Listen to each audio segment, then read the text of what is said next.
Alright, I've got my dust mask on. I'm going to see how I sound with it on. I don't think I've ever filmed a video wearing a dust mask, but I think it might be a good idea.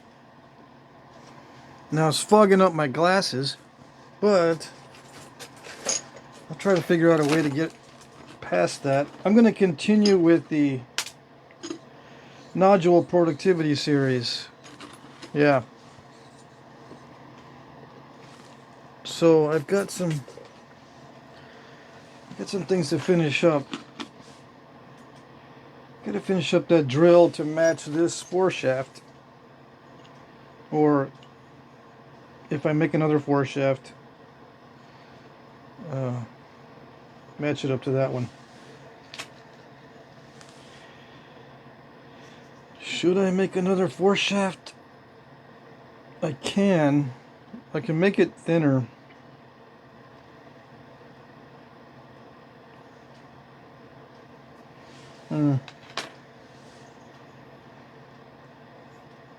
Yeah, I'm not going to haft the drill.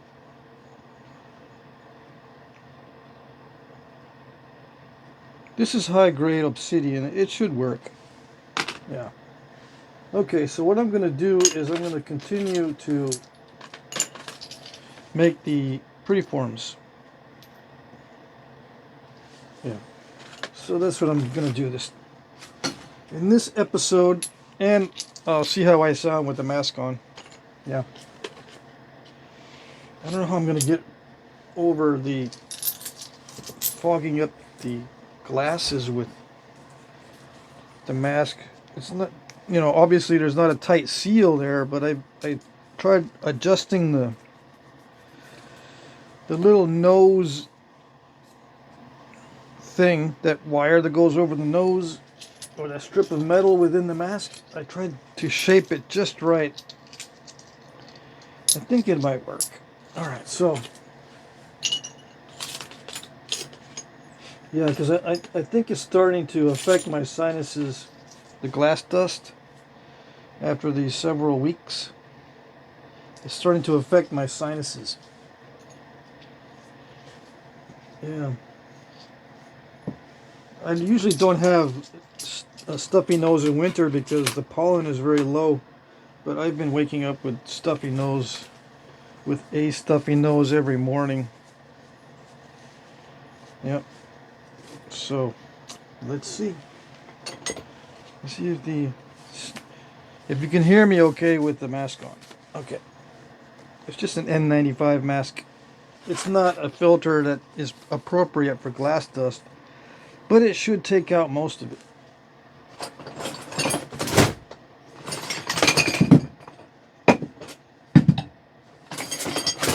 And as soon as the weather gets a little bit better, I'm going to clean out the shop. It's got a layer of dust on it right now that's unreal. Especially from the abrading of the glass. This is what causes all the dust. Well, not all of it. This is what causes a lot of the dust.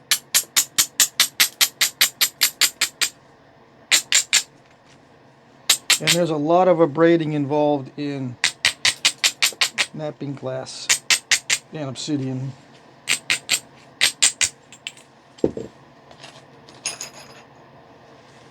This was an interesting piece.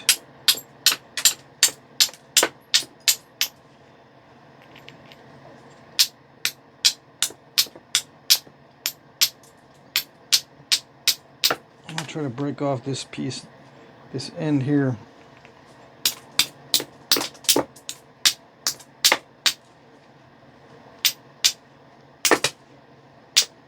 Yeah, and I am using the Abrader as a hammerstone.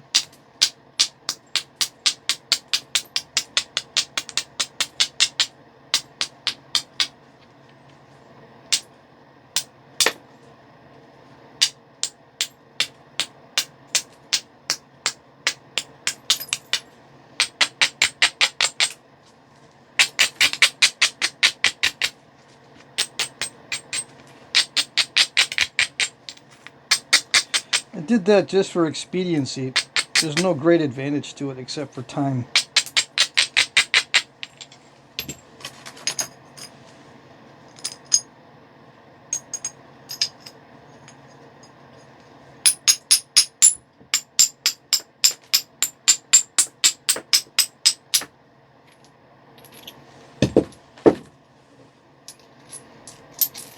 I was purposely hitting that to break it. I didn't think it would break right there, but it still should yield. Yeah, I can probably get a biface out of that piece. This one I don't know though, because it has a curve in it. Just barely. It's difficult to work with these that are just barelies. I'll try it anyway. And yeah, I could probably get a bigger point out of some of these flakes. But that's just the way it goes when you're making these to spec. Like any project that requires a specification, there's going to be waste. More than usual.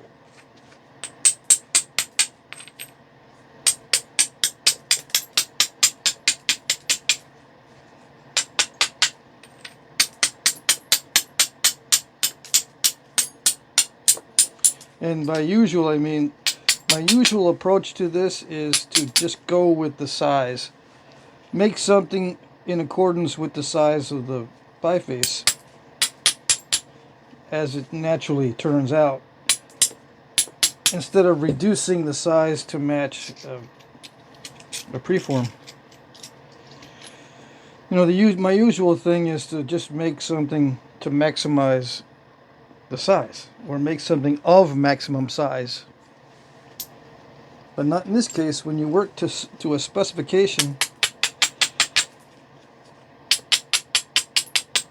it does produce waste.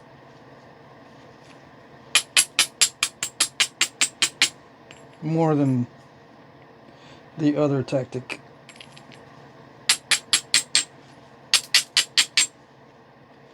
More than my usual. Alright, so these are pretty straightforward. I'll probably nap some of this on this video. These are the hard ones, so these are the difficult ones, so let's get this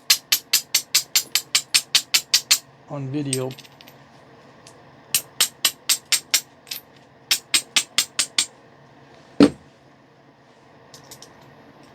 I might not be able to.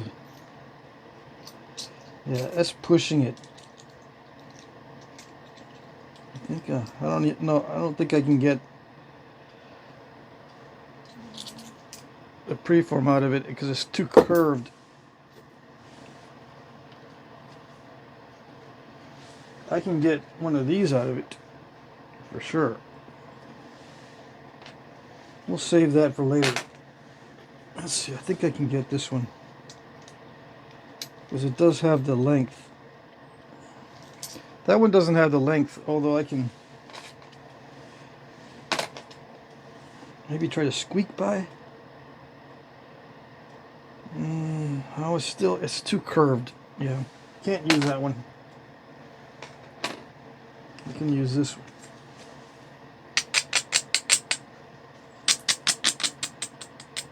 Just have to be very careful with the length.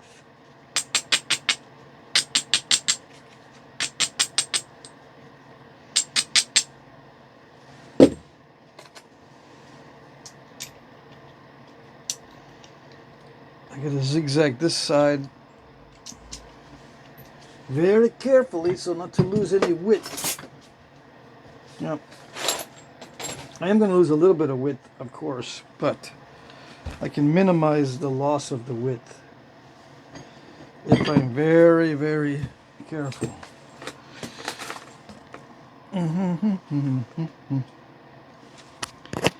Okay. Don't want to drop it either because it'll land right on the tip. With my luck.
Yeah, that's not that great.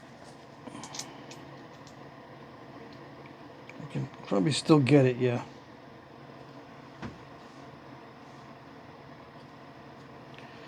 It's probably still within range. Yeah. Okay. What I also can do is shorten this, and that way I can use maybe this one that has a curve in it.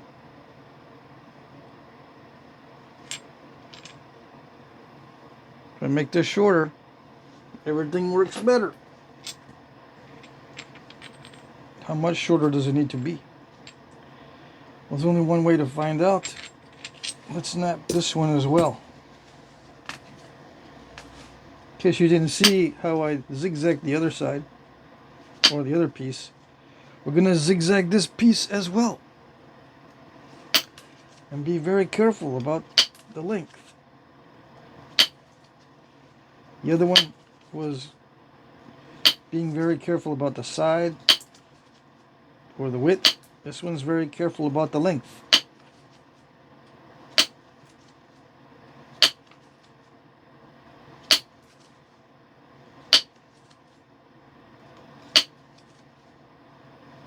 How much am I losing?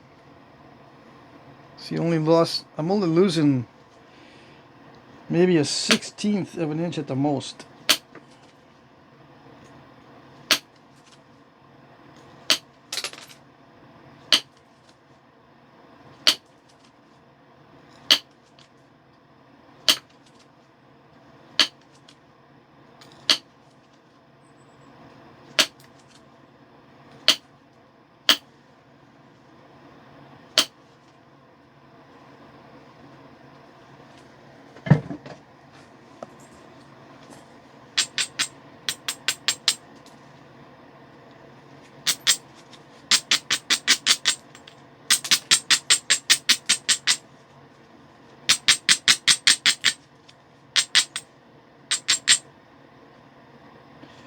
That is so curved.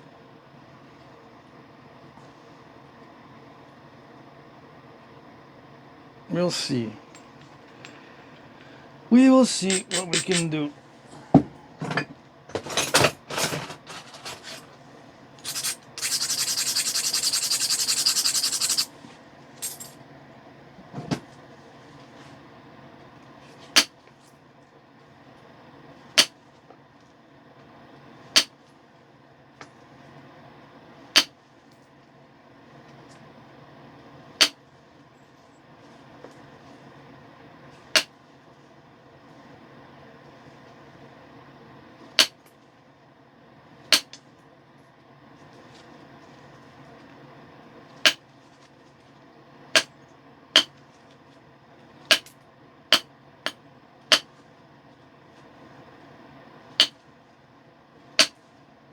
I'm just going to take it down to where I know I can't go any. I mean, I can't preserve any more than possible. Well, I'll try to keep it as long as possible, maybe retaining a slight bit of the curve.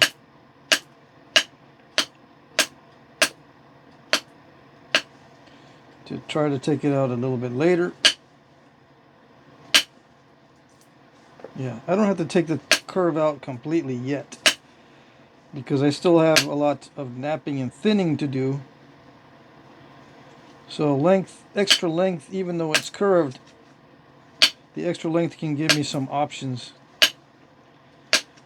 You know, give me room to nap the edge.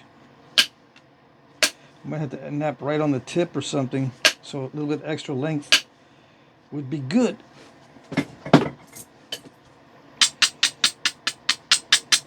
That's the strategy. My mental state is don't break it, don't break it, don't break it, don't break it, don't break it. Don't break it, don't break it, don't break it, don't break it, don't break it. Yeah, but the strategy is where the conscious thought comes in.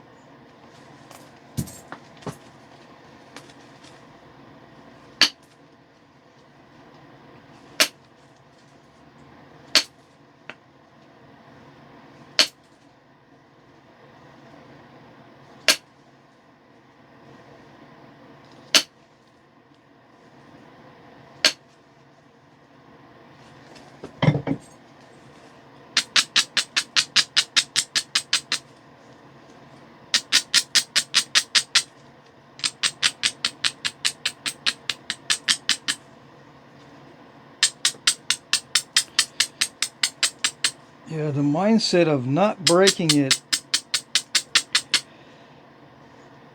is just keeping in the forefront of your mind everything that you've learned, or everything that I've learned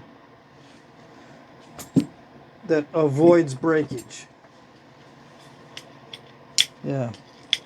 And I can push it a little bit and risk the breakage if I think the rewards are going to justify the risk. Or if it doesn't matter.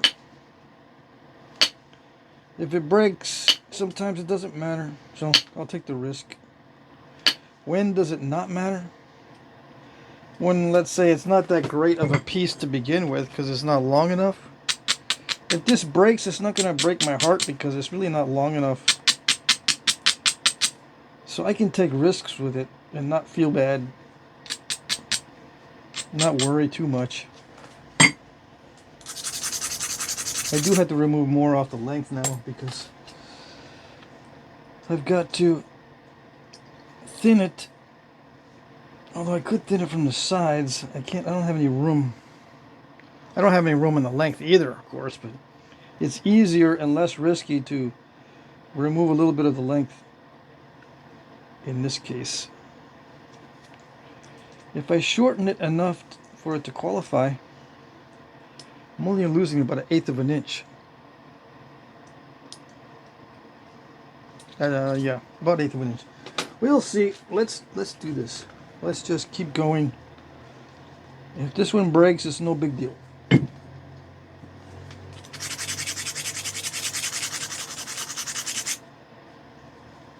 I'll try to thin it from the sides instead of from the base to preserve maximum length. Yeah. But I always leave that option open anyway.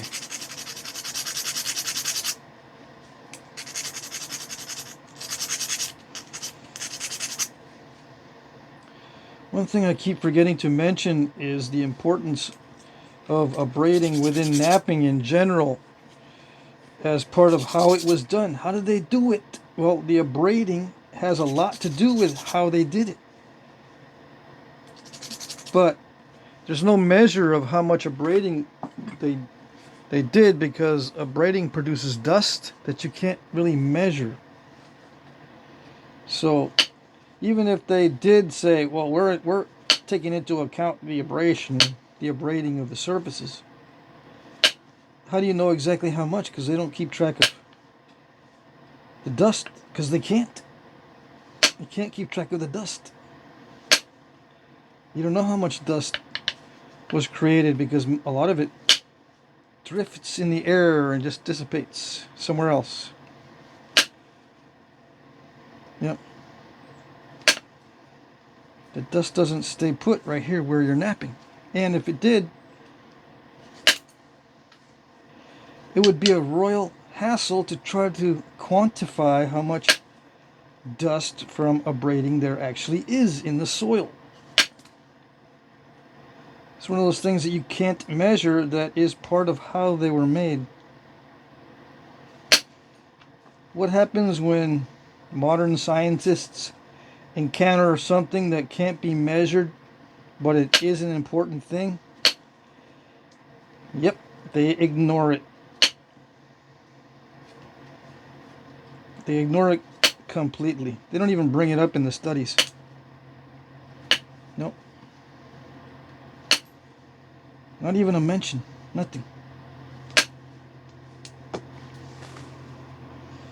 And it's extremely important in how they were made.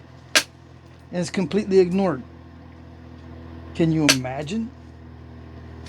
How did they do it?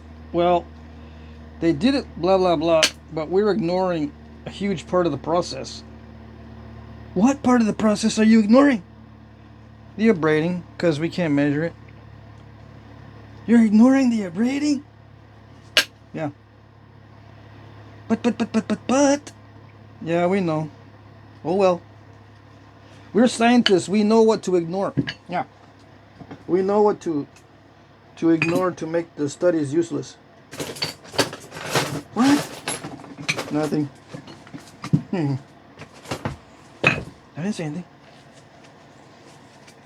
It does not make the studies useless, but it makes the studies suspect. What else are they ignoring that we're not even considering? Because it can't be measured.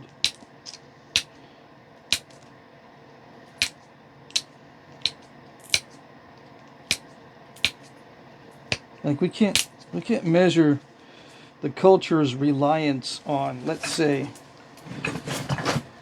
some sort of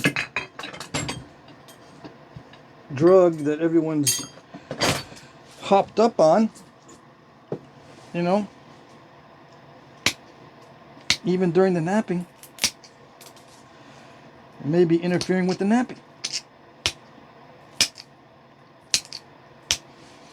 You know, the whole culture may be addicted to sweets.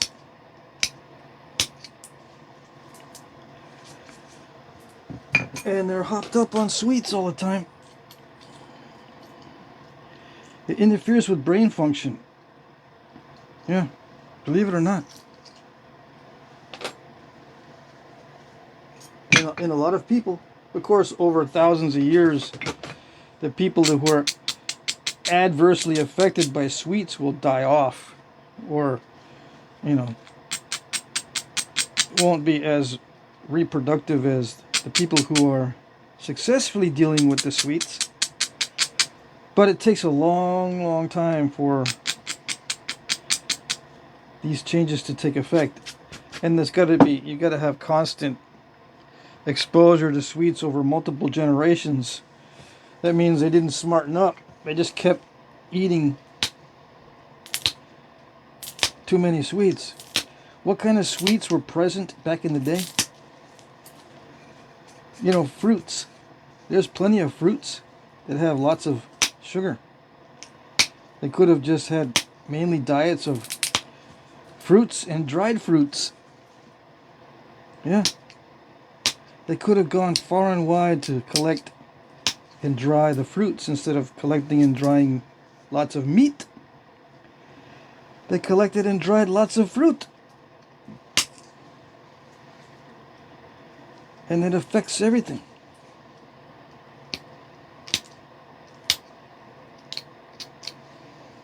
Yeah. It affects how the brain works, therefore it affects everything.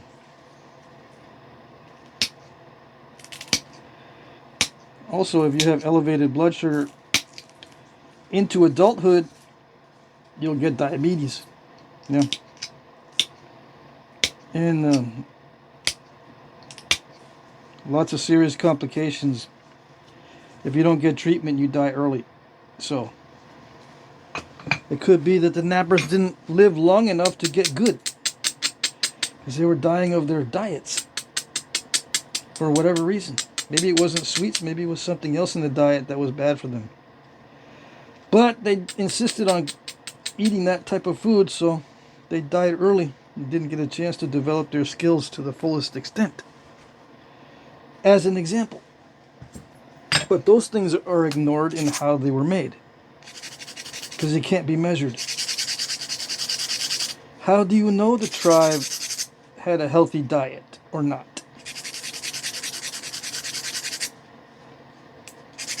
You don't know. And it affects the Flintknapping.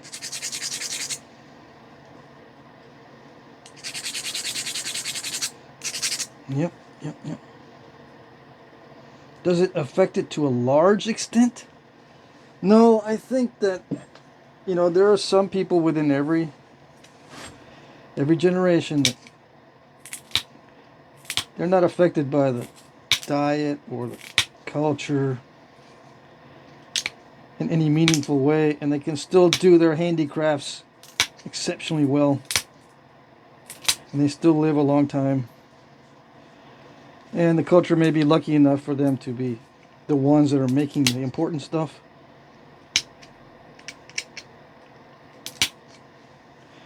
There are things like that happen, but we don't know exactly. Again, that can't be measured.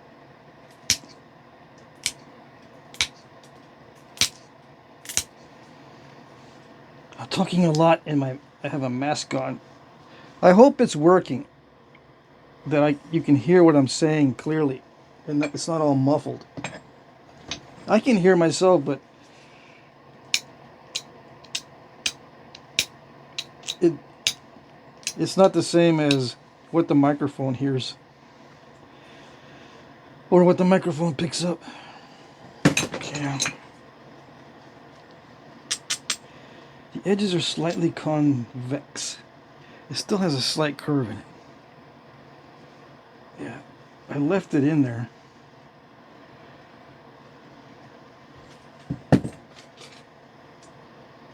This is smaller in every dimension. It doesn't really matter too much, right? I can just have one that's smaller than the others. Or I'll just wait until I have them all made. That's good enough for a preform. Okay. This is my standard one. It's not that much different. We'll see. So if worst comes to worst, like if I break another one or something, what I'll do is I'll take everything down to match this one. You know, I'll finish this one out and I'll take everything down to match it, including the original first piece.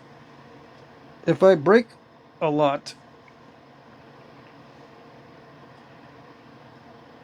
I'll have to reduce the size of everything in order to get them to match. Now, in real life, back in the day, the artifacts were not exactly the same size. Probably for this reason, so they can maximize their utilization of these pieces.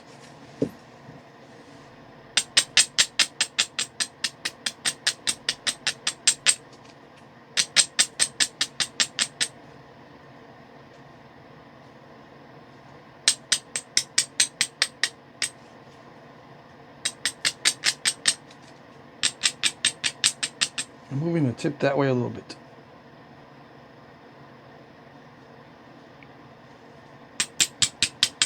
Because this edge needs to be convex. And I don't want to take off any width from down here. Or I'm taking off the minimum amount of the width down here. I don't want to take that off. But the tip I can lose some. Yeah, I can lose a little bit off there. How do I know? I don't know. That's kind of an artistic thing. You just eyeball it and say, yeah, I can lose some right there, I think. I didn't take my protractor out or my lit tape measure or my formula book. The book of formulas. You didn't know I had a book of formulas? I'm kidding about the book of formulas.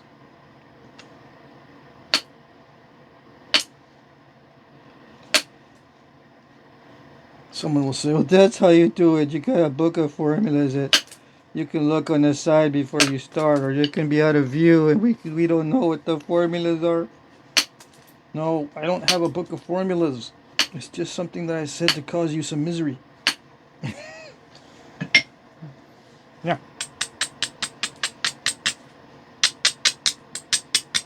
I don't have a secret chart out of view that I consult. Or notes on the side to remind me of stuff that I never tell anybody about. I could be that sneaky. Yeah.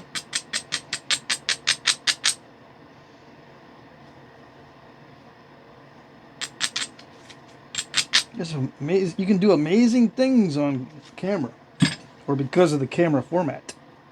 Yeah. I don't even have to show you any of the failures. Starting from the beginning of the channel, I didn't have to show you any of my major failures. I would just delete the video and pretend that I don't have any major failures. Yeah.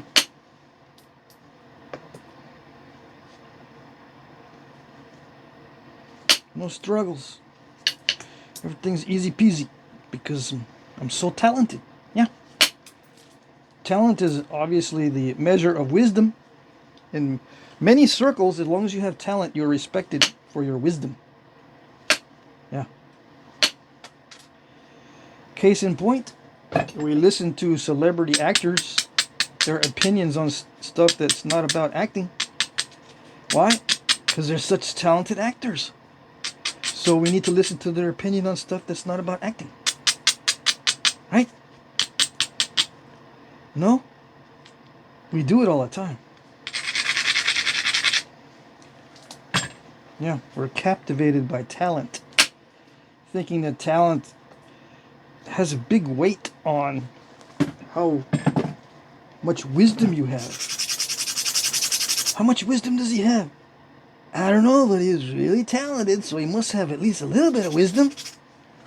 At least. Yeah, humans are funny. They might have wisdom in how they do their thing and how they are talented in what they do. They have knowledge about that, but it's personal knowledge that pertains just to them. Just to them and their little endeavors. Who says it's pertaining to everybody?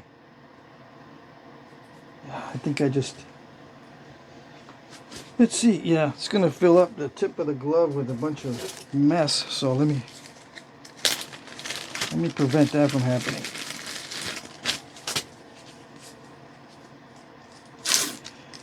Right now there's nothing coming out, but once I start putting pressure on it,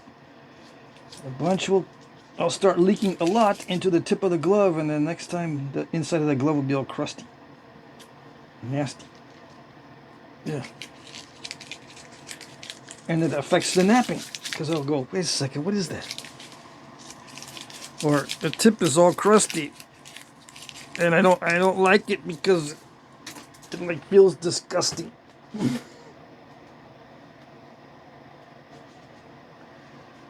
If it didn't affect the napping, I wouldn't bother with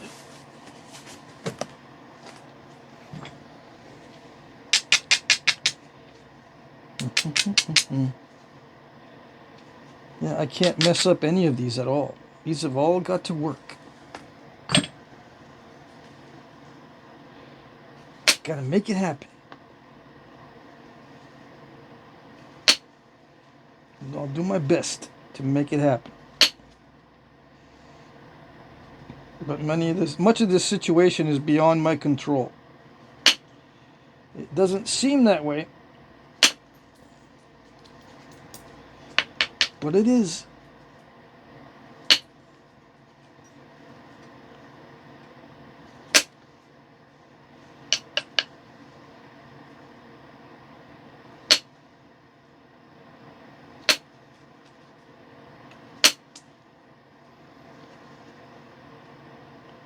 So back on the topic of actors and their talent and discussing things that are not about acting.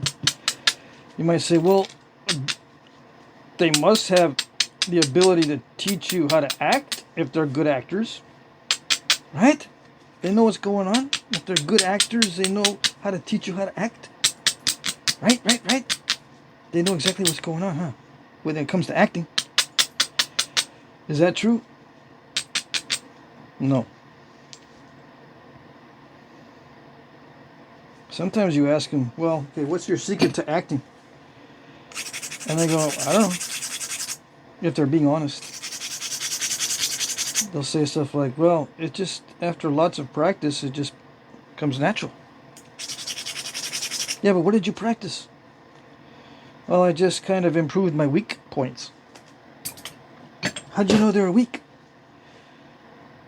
Well, just mainly by accident, because I would not be convincing in certain respects, so I would have to try things until I could figure out how to be convincing.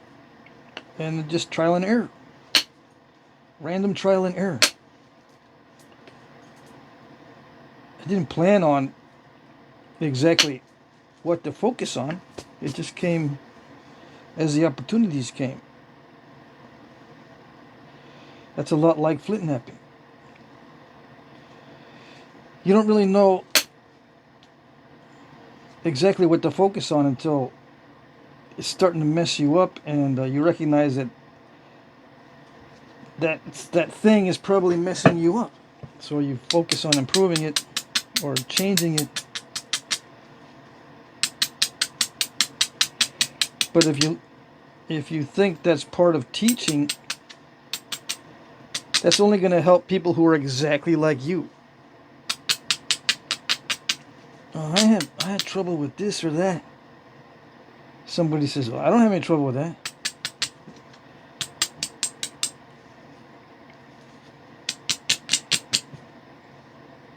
So you're not able to, I mean, that's not something that you're able to impart as a teaching, because it doesn't really affect the other person that you're teaching. I don't have a problem with that. Move on to something else. You don't have a problem with your voice cracking, like for instance, during very emotional parts of speech, like during a part where you have to be very clear but emotional, but your voice starts cracking?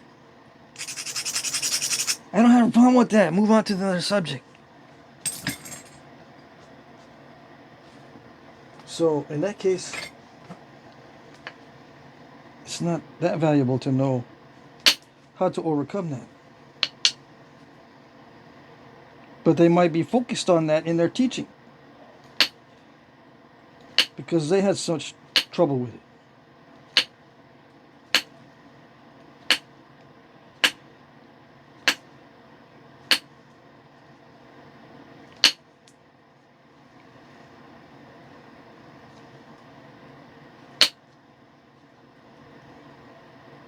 So people teaching you their skill don't always know exactly how to teach or what to teach, or if what they're teaching you is correct, because they might not have a problem with what you're having a problem with. Yeah. It's the same in Flintknapping.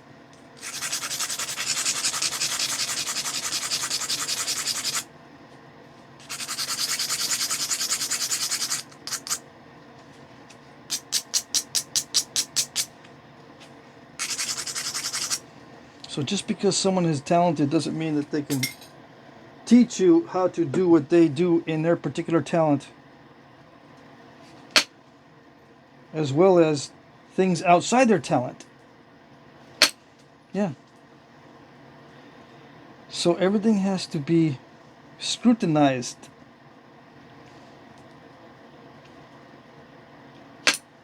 Can't just take their word for it. And a lot of times you'll find out they don't know they don't know what they're talking about, even though they're trying. They don't know what they're talking about because it's not something they understand. They do it successfully by experience. It is possible to know how to do something without knowing exactly how you're doing it.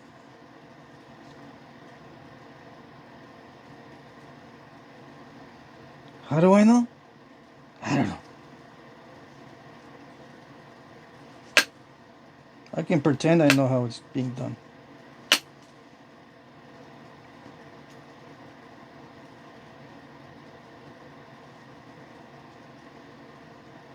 But that's not going to help anybody.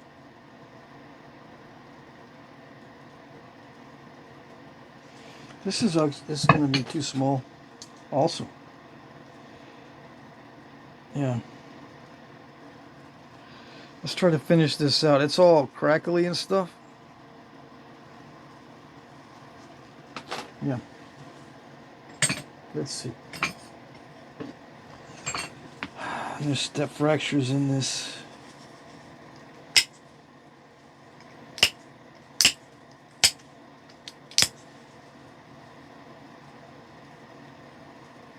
See, I'm trying to preserve the length and width, but I'm going to have to take some drastic measures here. Yeah, I don't have to bother with this. If I was in a hurry, I wouldn't bother with it. I'll just make do with what I got with the rest of the preforms. But for the sake of those who want to see maximum productivity, I'm going to go the extra mile and try to use every little bit. It'll at least give us an indication of what the upper potential is on the high side. That's useful information.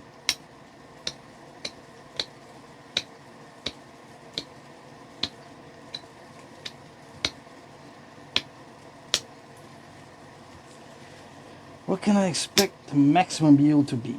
Or, you know, at least get an idea.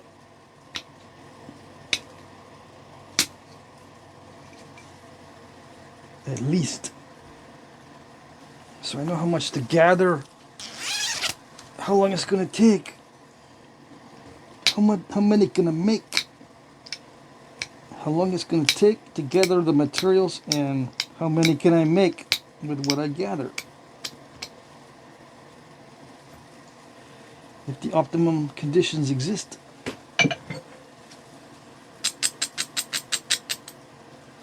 Is it starting to snow? Yes. Snowstorm has started. I can hear some of the snowflakes hitting the roof of the shop. We're supposed to get snow for the next 24 hours minimum.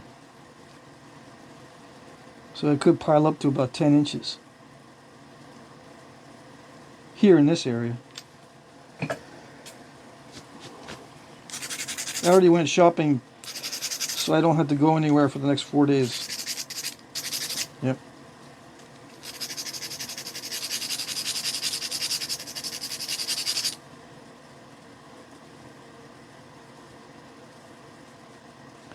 I gotta get rid of that before I can continue to justify working on this particular piece.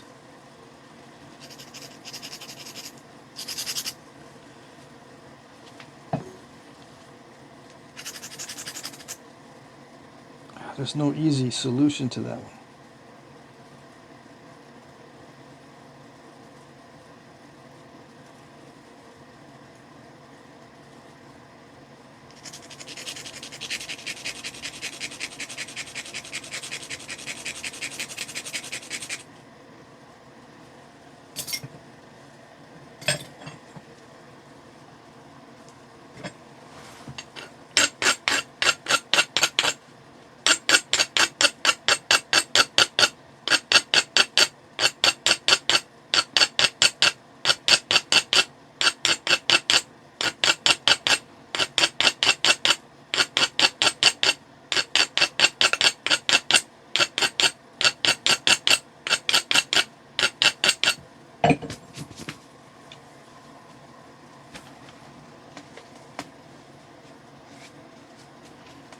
I'm going to take the glove off just so I can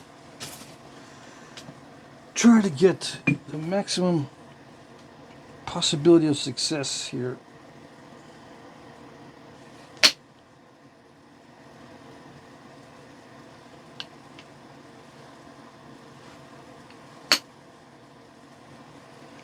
That reached it, but not enough.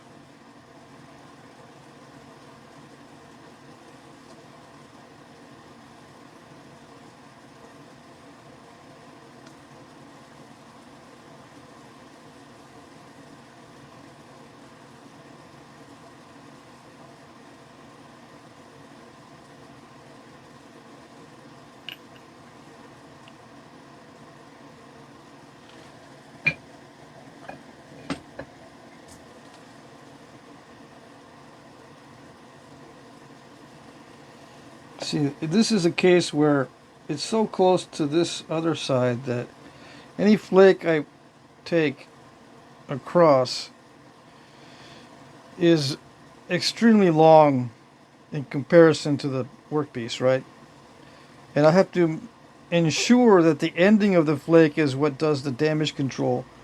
And I'm going to say it over and over again, the ending of the flake is the least portion or the last thing that you can predict on the flake. That is the hardest part of any flake, is the termination of the flake to predict. Hardest thing to predict is the termination. I'm going to say it over and over and over again, even though a lot of guys, you know, the majority of their damage control is dependence on the termination of the flake. And they don't have good success. Or they get frustrated. Or they just say, I can't do it. It doesn't do it.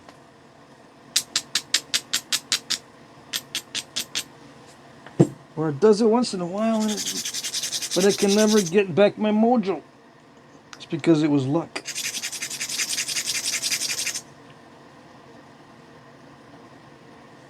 You can have luck over and over and over again on the same point. And you think, oh, now I've got the skill.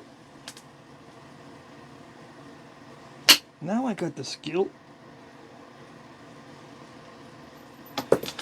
But no, it's luck in many cases. I think that did it. Did I sacrifice the edge? Sometimes you have to sacrifice the edge to get it done. I actually overshot it a little bit. You can see. See there? I overshot it there. Which is not good because it takes away the width.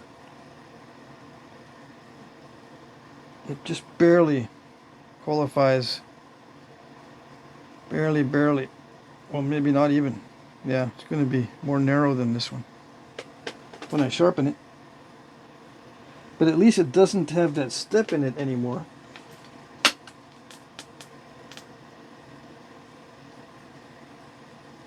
Yeah.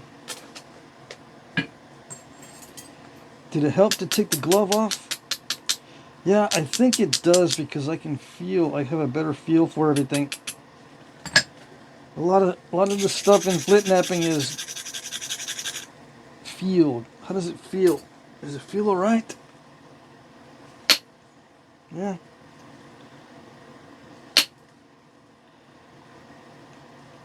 But you can't tell with the glove on as easily if it feels right.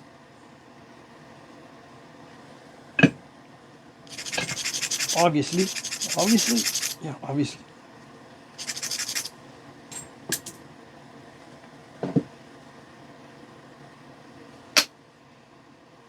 You can get used to wearing the gloves to where you're not able to nap properly without them. That's possible too. Taking the glove off starts to confuse you and throws you off your game. That's always possible too. It depends on what you're used to.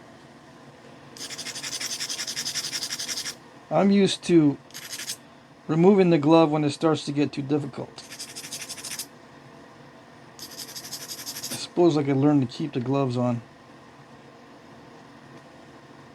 But that takes time. Could take weeks. It could take months. It could take a year.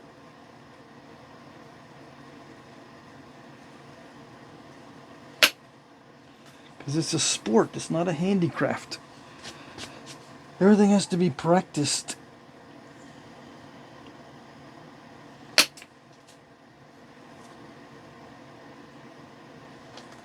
Can't just follow a recipe and get it done.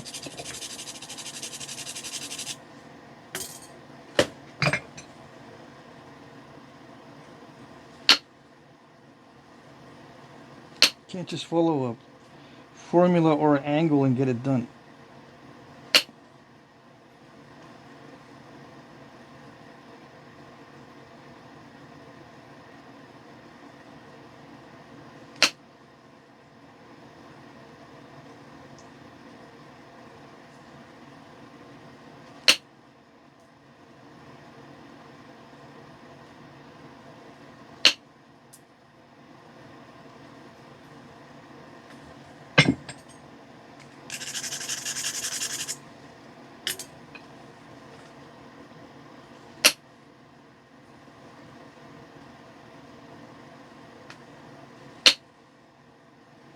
Come on.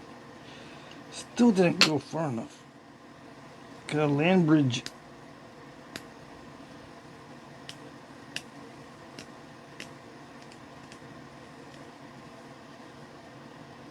That's good enough. Okay, so these are like to the two extremes. One is too short, but it is wide enough. One is long enough, but it's too narrow. But I'll save them anyway. Yep. Let's get this whittled down a little bit more. Yikes.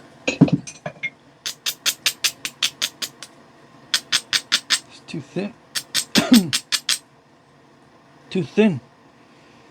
Some areas. Okay. I think I have enough room. Yeah, I do. Okay, good.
Sometimes it feels like I get a flake, but there isn't one.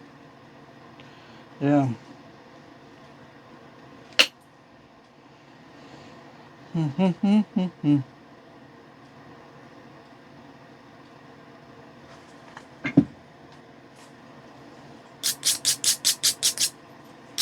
That throws off your game a little bit when what you expect is not there.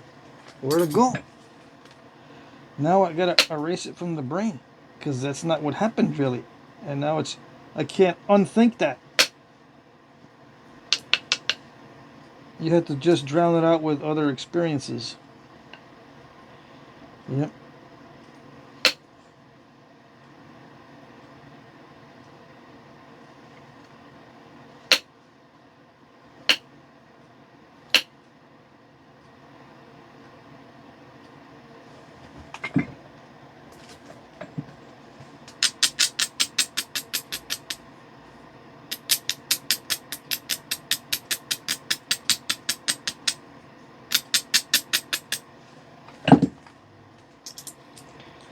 Alright, so I thinned that down enough to where I can be we can be left alone and we can move on. What about this one? I need to get rid of a lump there.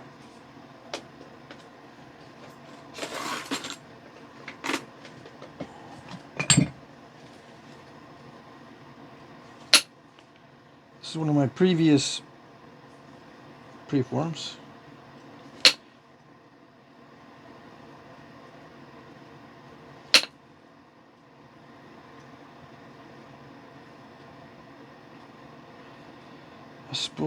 I suppose that's good enough.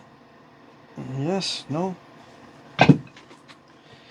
Let's see.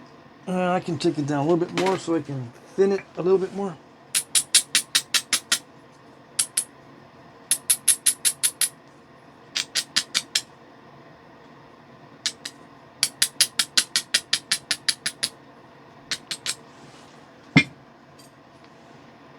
Let's get rid of that thick spot.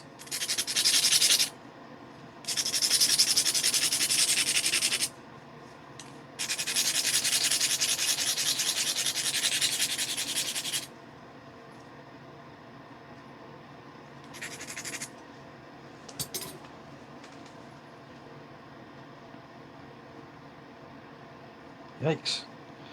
Thick spots all the way through to the other side. So that was good. This is really crunchy right there. That's not good.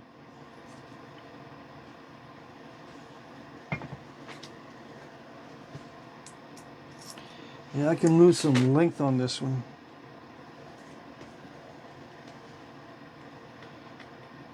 That's crunchy, but it's still not too bad.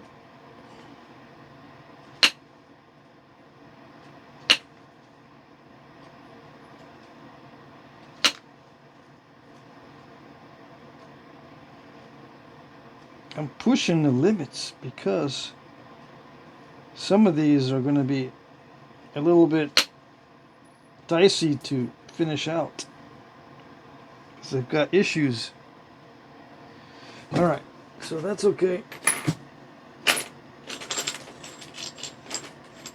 I can knock down these other ones. Almost an hour. Let's put the glove back on because I know something's going to happen if I don't.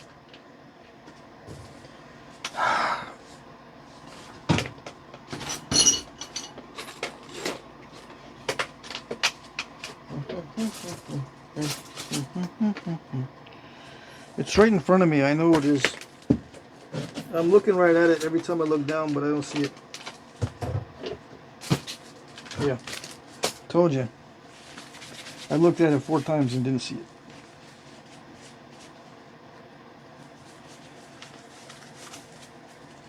I thought it was like the Abrader.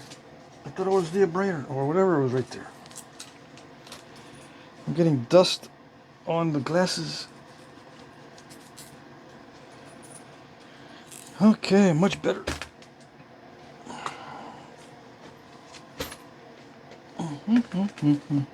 Yeah, that was a sharp end. We don't want the sharp end yet. Why?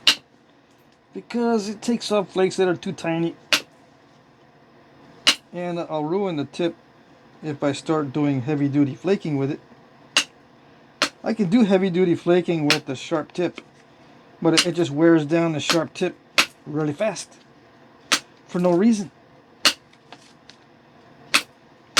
There's no reason for me to use that for this operation. It's more advantageous to use it later for stuff that really does require a small tip.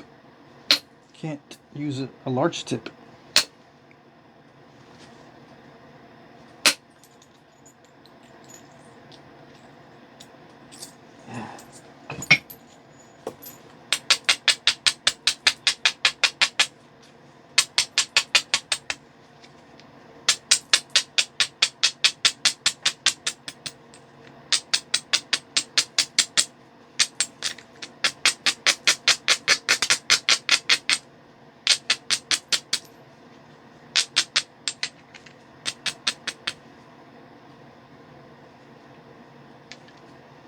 Yikes, that's a big old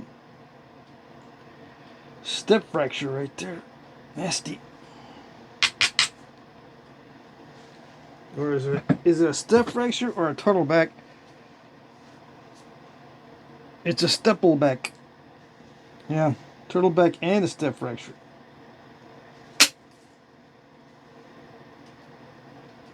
It's a steppleback.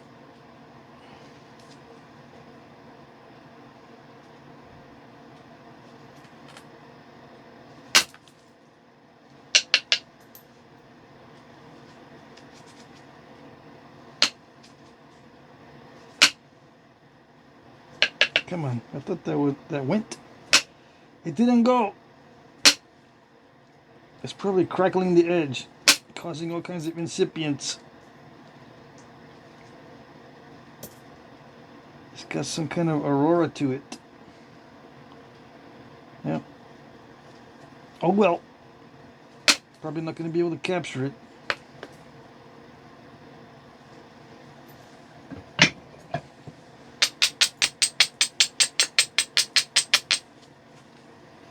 We shall see. Not gonna try. Whatever happens, happens. Just gonna make the by face. That's it.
Come on.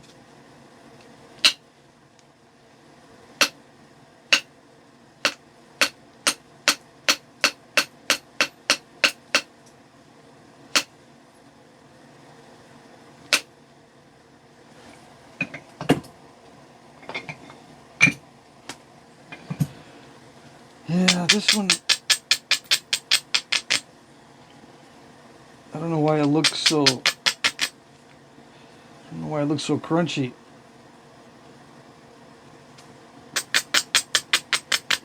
Might have something to do with, might have something to do with the way it reflects light.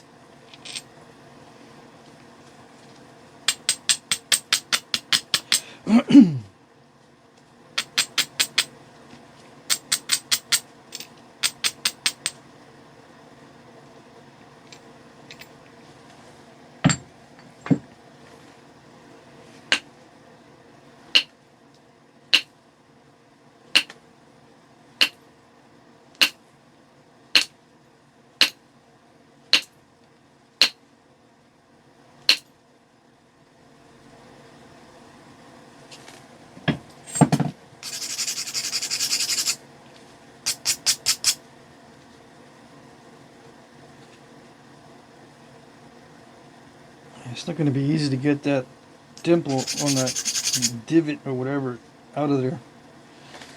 Okay, let's see.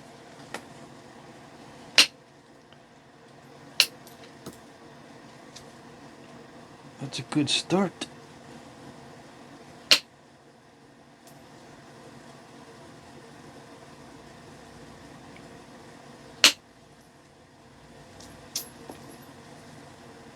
Yeah, that might work.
I am thinking of other stuff while I'm doing this. Yeah. I was thinking how much experience do I have in woodworking? I was thinking how much experience. I've had woodworking experience since I took my first shop class in 7th grade. Wood shop. And I think I took wood shop again in 8th grade. But they wouldn't let me take it in high school. I took electives like advanced biology and stuff like that. Yeah.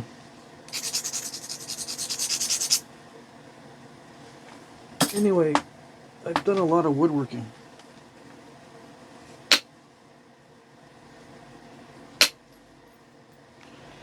Does it help in the flint knapping? Nope. Because woodworking is not really a sport. It's a handicraft. Very little risk.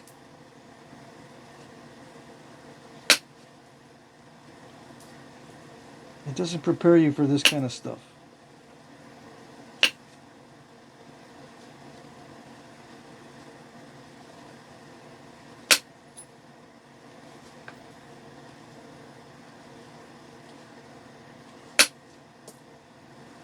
In fact, if you have a lot of handicraft skills under your belt, it may actually adversely affect your flint knapping because you're expecting it to be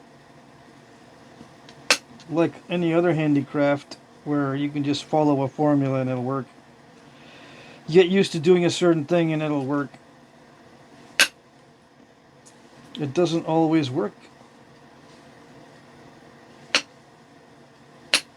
Nope. And you don't always know why it doesn't work. And you don't always know why it does work when it does.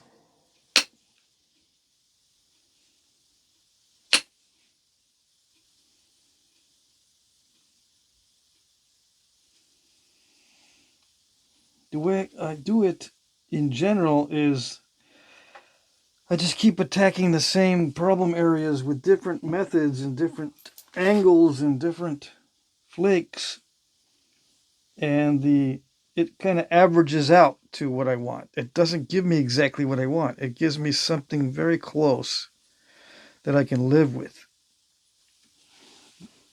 It's going to be different once I start doing more of the regular flaking or the parallel or sequential flaking. Yeah, because that is more of a handicraft. When you do the parallel and sequential flaking, it's more of a handicraft because it's very similar to it, to the previous action. And you try to pick materials that are consistent, and you pay close attention to your tools so that they're always consistent. So I think it's a different mindset entirely with the parallel flaking. Same back in the day.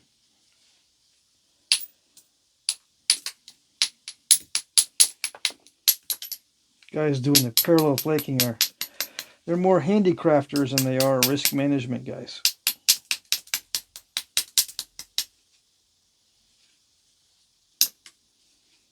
Or they're more handicrafters than they are sportsmen.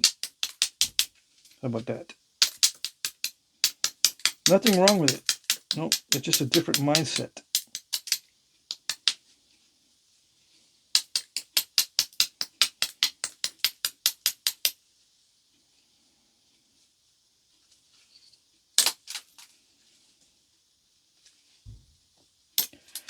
And it's important to understand that it's a different mindset so that you can not be afraid to think totally differently.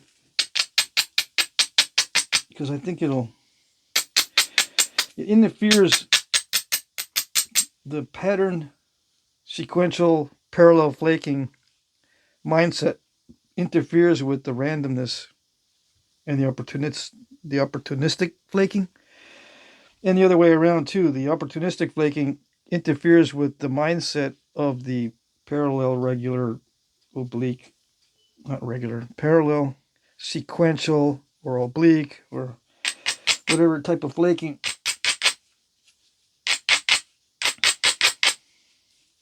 I gotta eliminate the word regular from my explanations because it gets confused with regularizing. Regularizing makes it nice and neat, but when I talk about regular flaking, what I mean is sequential flaking or parallel flaking or ribbon flaking, oblique, transverse flaking, stuff like that.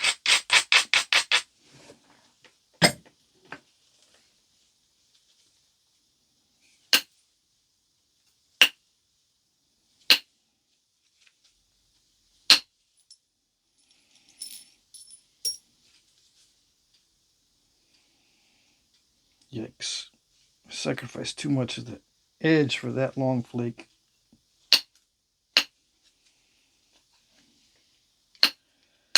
Yeah, I can blame it on the chert. I wouldn't have taken so much out of the edge with a chert. Yeah. I got used to doing the chert on the live stream. And to finish that one up, that Hornstone is a chert. Yeah.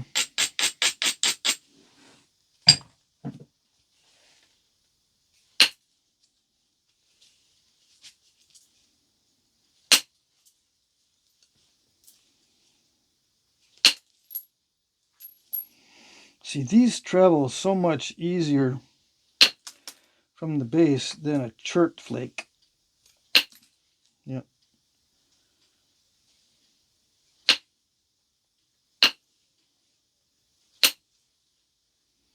You just barely tap it and it'll go.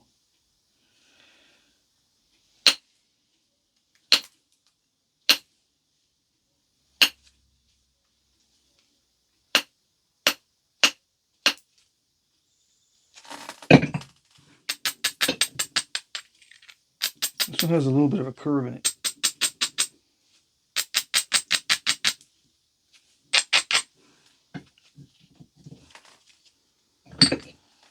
And I still got plenty of length. And after a while, I don't need to keep using the template. Or the, yeah, I guess I can call that one the template.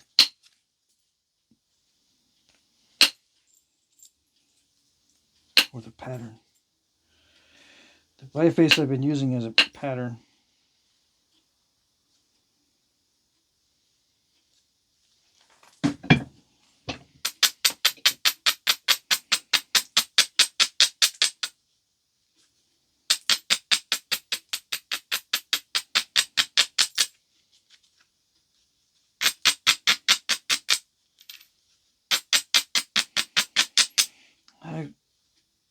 I can't stop thinking about one time I actually heard an archaeologist actually say that back in the day they didn't have a template or a book to go by to know what style requirements were needed for that particular point. Yeah, they didn't have the book or a paper template or a chipboard template. They just had their buddy's point. If they didn't have any of their own, said, "Can I borrow yours and look at it and see? I'll match it to what you make." Yeah, something like that. An archaeologist said they didn't have templates like we do or books to look at. No, they had everybody else's points to look at. So ridiculous sometimes. I think the smartest people are actually the ones that produce some of the dumbest statements.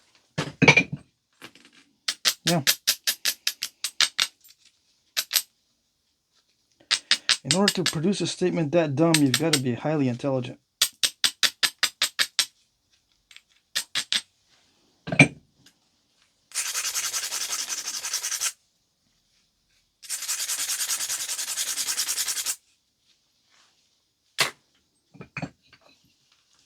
What was the context of the discussion?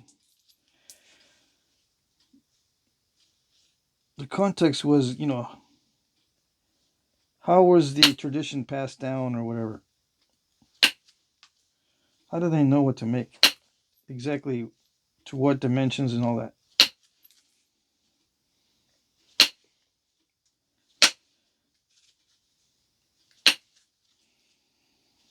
The discussion centered around the mental model. There's a word for it where archaeologists and lithic specialists have come up with a word. I don't know if it's mental model. It's something like that. It's the thing you have in your head that determines what it looks like. And they were arguing it doesn't always exist, or it's something that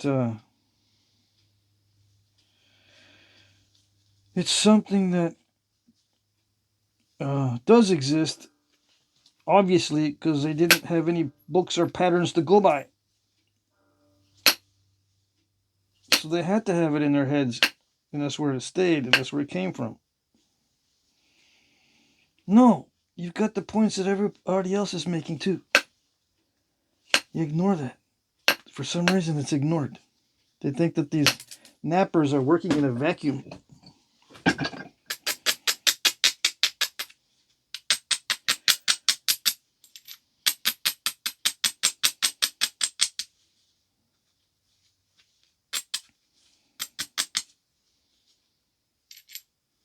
I don't know.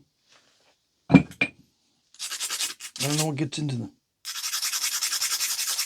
I'm thinking of topics to discuss, and mostly what I think of to discuss are, trying to debunk certain ideas.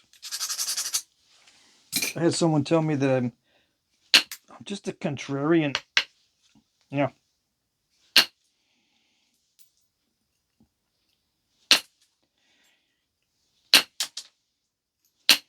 What's it look like when you're trying to correct everything? Because everything is wrong. It looks like you're a contrarian. Yeah. But it's because everything is wrong. That's why.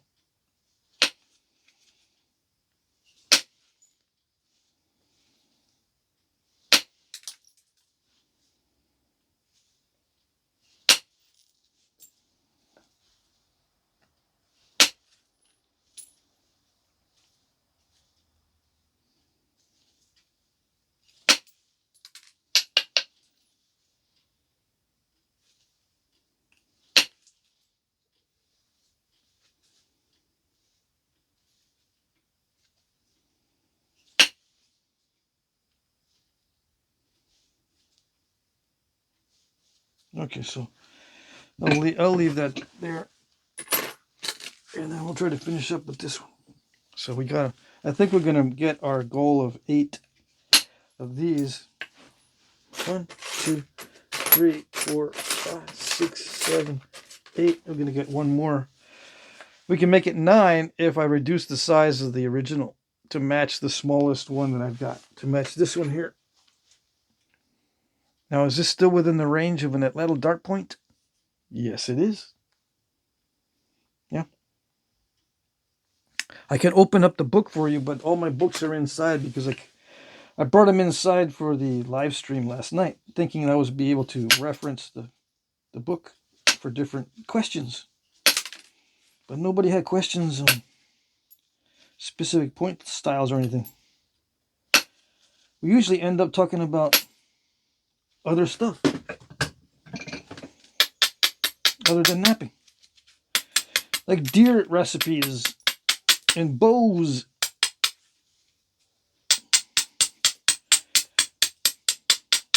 And what color underwear is everybody wearing?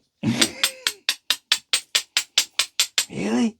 No, I'm just kidding about that one. Although the trolls, they didn't think to ask that question. One of them showed up and I said, "Is that all you got?" And he goes, "Yeah, I got nothing." He made one little remark and that was it. Okay. Not even the trolls have imagination these days. It's terrible.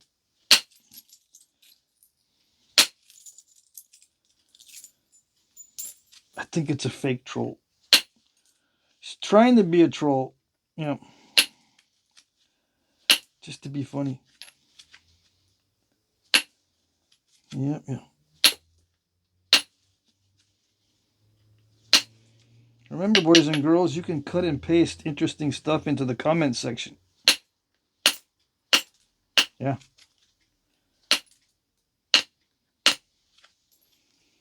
It's too bad you can't put picture memes, but I think they do that on purpose so that no weird stuff can pop up in the comments as far as nasty sexual images.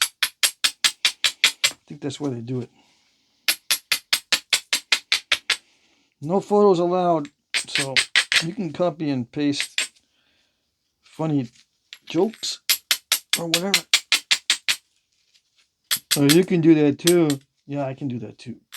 I can look for stuff to copy and paste. I can be more prepared for funny stuff.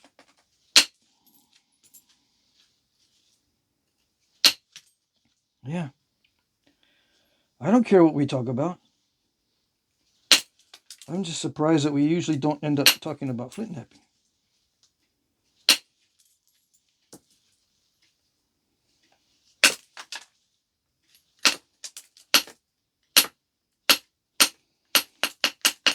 But it's okay. All Flintknapping and no play makes Jack a dull boy and makes everybody else dull too. Yeah.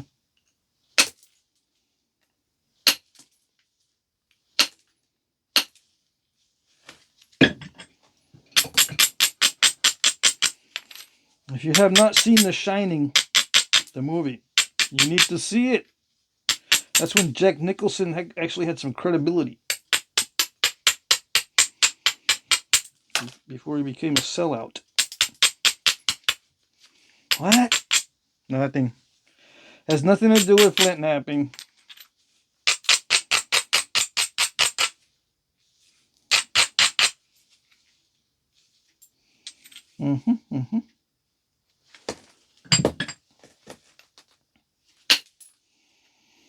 No drama. It's too much drama on the internet.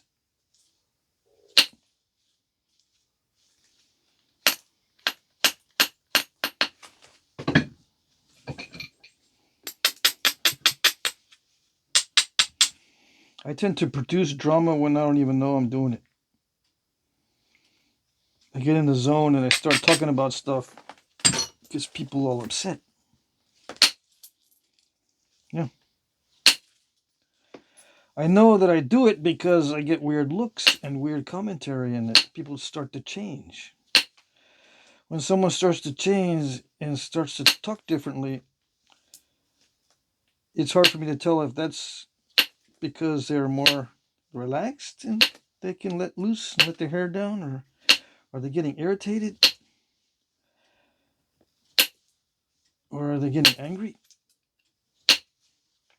Or maybe they've been hiding their true personality and now it's finally coming out after all this time. I mean, you don't know. I don't know. I look at other channels, a lot of other channels. The person that produces the content is very neutral. Everything is neutral. No emotion, no nothing. Just neutral. They don't even have any expression in their eyes, which I think is kind of weird, but it's there.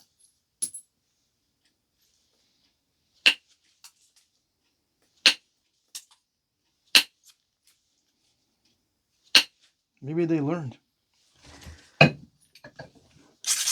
No drama. No. They learned already. No drama. Nothing whatsoever. They're completely neutral.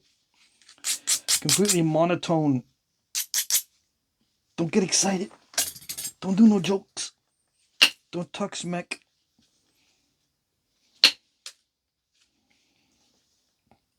Just pretend you're an NPC or AI. Yeah. And that way, probably, they're thinking AI can take their job and then they'll just kick back and drink margaritas on the beach. Yeah. It looks just like them anyway, because they've been talking like a neutral robot for years. And they got a big audience that likes to look at a neutral robot speaker. I think that's what's going on. No? I bet you that's what sometimes they do. If AI could take my place to do the napping, do you think I'd be doing all the napping all the time? Or I'd be producing videos by the dozens? Because now I don't have to do it. I can just program it in. Hey AI, do all these bifaces for me. Make a video. You already know what the rock's going to do. You have all the information, and even if you don't, you can make it look like you know what you're doing. Even if the flaking isn't like real flaking, as long as it looks like you're flaking a real thing, I could produce dozens of videos of Flintknapping, and even if they don't get much views per video, if I had like 50 videos a week instead of 5, that'd be like 10 times more income. And I can sit on the beach while I'm doing it. I think that's where it's going. Not this channel, but other channels. Yeah.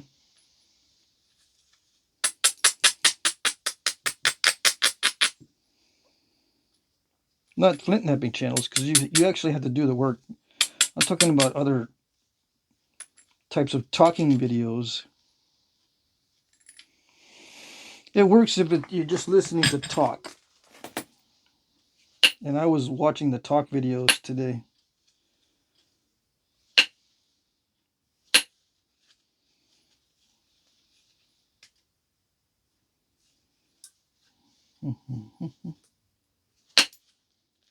I shouldn't watch the talk videos.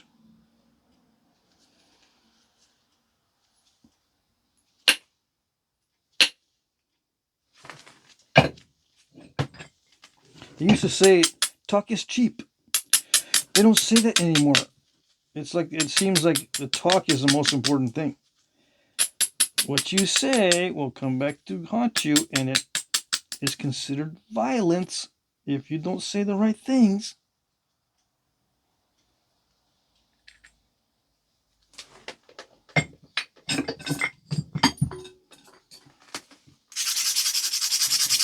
Something switched. Somebody turned, somebody flipped the switch and turned the reality upside down.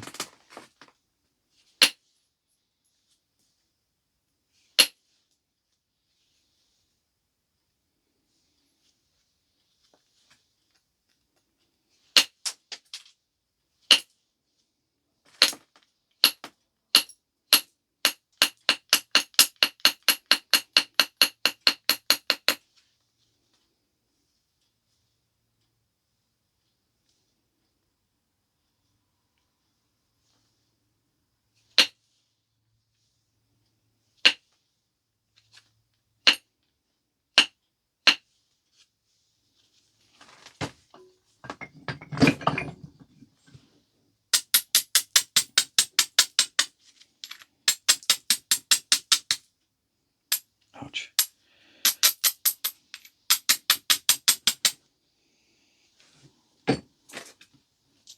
Yeah, plenty of space. It was starting to get too narrow up here, so that's why I went, ouch, it's getting too narrow.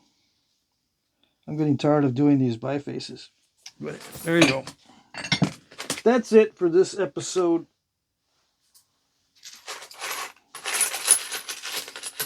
I won't finish them all out on video, but this gives you an idea.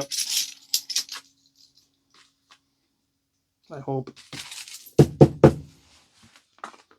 I'll do some of them so that you can see where it's going to go. It's probably going to end up being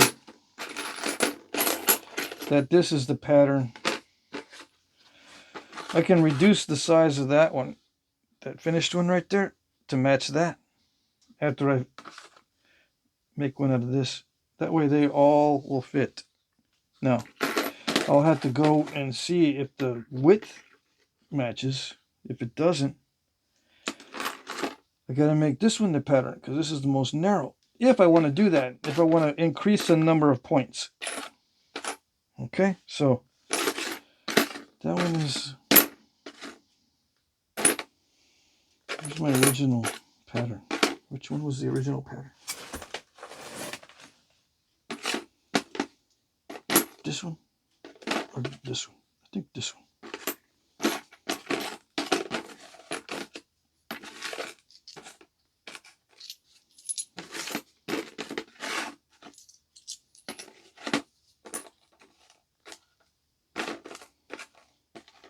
So by going smaller, I can increase the number, the total number.